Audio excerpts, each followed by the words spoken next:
Jimmy Kimmel and Bill Burr, two of America's sharpest comedians, take the stage to roast a man who's been in the spotlight for years, Donald Trump. They're ready to land their best punches, to make the audience howl with laughter. But what happens when Trump fires back with a response so piercing, so unexpected, that it leaves them questioning their entire approach? That's the story we're diving into today, folks. A roller coaster of laughter, guilt, and a lesson that hits harder than any punchline. So get ready, because this one's going to grab you and not let go. While we're at it, I'd love to know where you're tuning in from. Drop a comment with your city or country. And if you want more stories like this, hit that subscribe button and turn on notifications so you never miss a new story. It all began on a lively evening at Jimmy Kimmel Live in Hollywood. Jimmy Kimmel, the host known for his clever monologues, welcomed his guest, Bill Burr, a comedian famous for his unfiltered humor.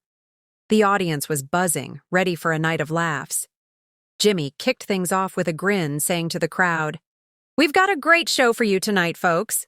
My good friend Bill Burr is here, and we're going to have some fun, especially with a certain someone who's back in the White House. You know who I'm talking about." The audience cheered, knowing exactly who Jimmy meant. Bill Burr stepped out, waving to the crowd, his trademark smirk on his face. "Jimmy, you didn't tell me we're going after Trump tonight," Bill said, pretending to be surprised. "Oh, come on, Bill," Jimmy replied. "You know we can't resist. He's like a comedy goldmine, except, one that talks back." The crowd laughed, already hooked on the energy between the two comedians. Jimmy didn't waste a second diving into the roast. "Let's talk about Trump's latest rally," he said, leaning into the microphone. "He's got more flags behind him than a theme park. Does he think he's running for king?" The audience roared with laughter, clapping as Jimmy continued. "I mean, the guy's got so much energy, he's like a toddler on a sugar high. Someone get him a nap." Bill jumped in, feeding off the crowd's energy. "Yeah, and have you seen him with his family?" Bill said, his voice dripping with sarcasm. "Melania's got that blank stare. I bet she's mentally checked out. And the kids? They're just mini Trumps with better hair." The jabs kept coming, each one more personal than the last. Jimmy took aim at Trump's persona, saying, "He's got an ego so big, it needs its own time zone. I mean, come on, does he ever stop talking about how great he is?"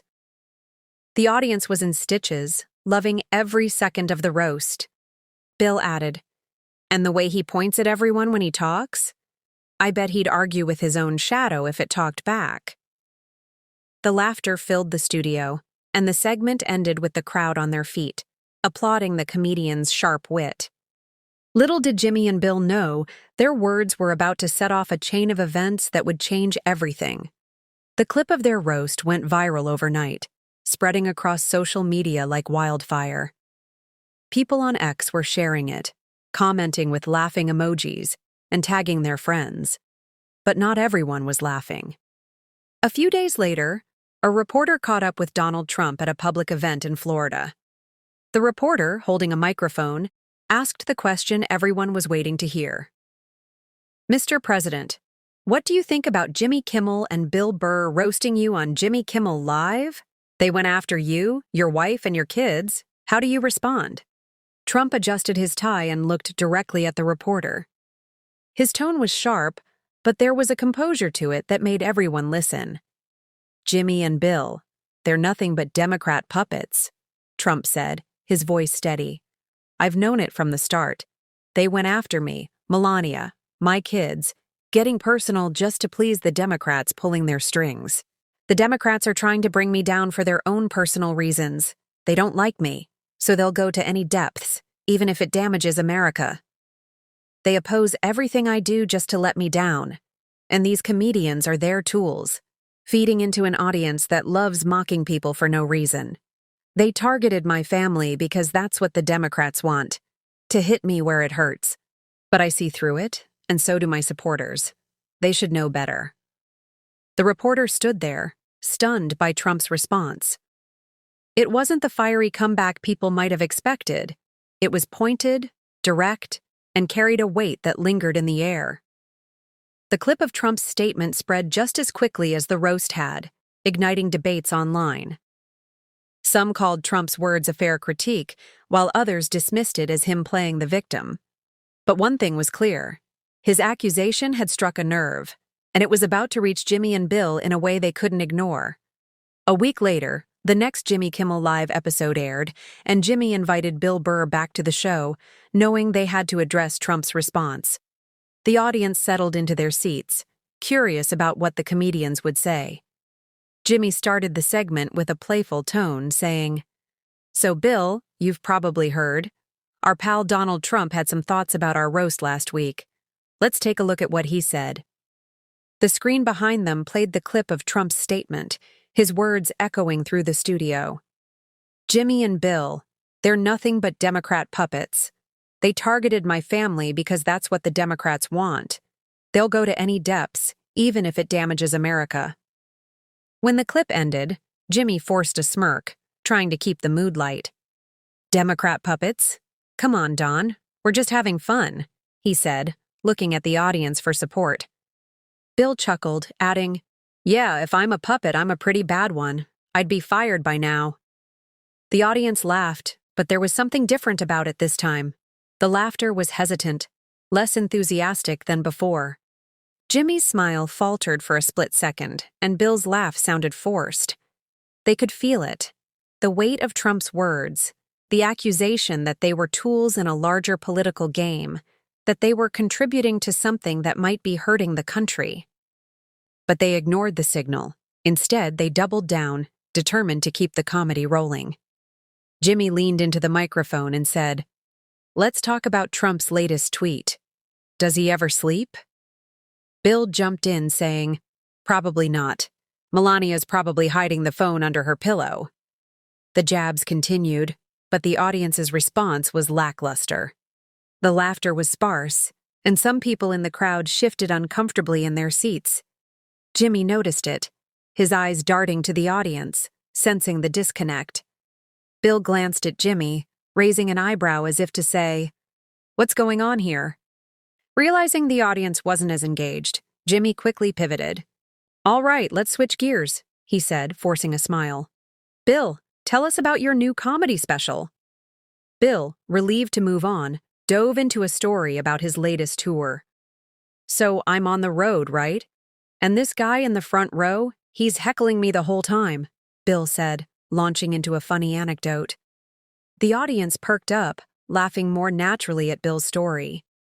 The rest of the show steered clear of Trump, focusing on lighter topics like Bill's family life and Jimmy's recent viral sketches. But the unspoken message from Trump's response lingered in the air. They had gotten the hint, but they hadn't fully internalized it yet.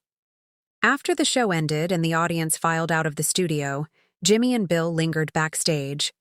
They found themselves in the green room, sitting across from each other with a heavy silence hanging between them. Jimmy broke the silence first, his voice low and hesitant.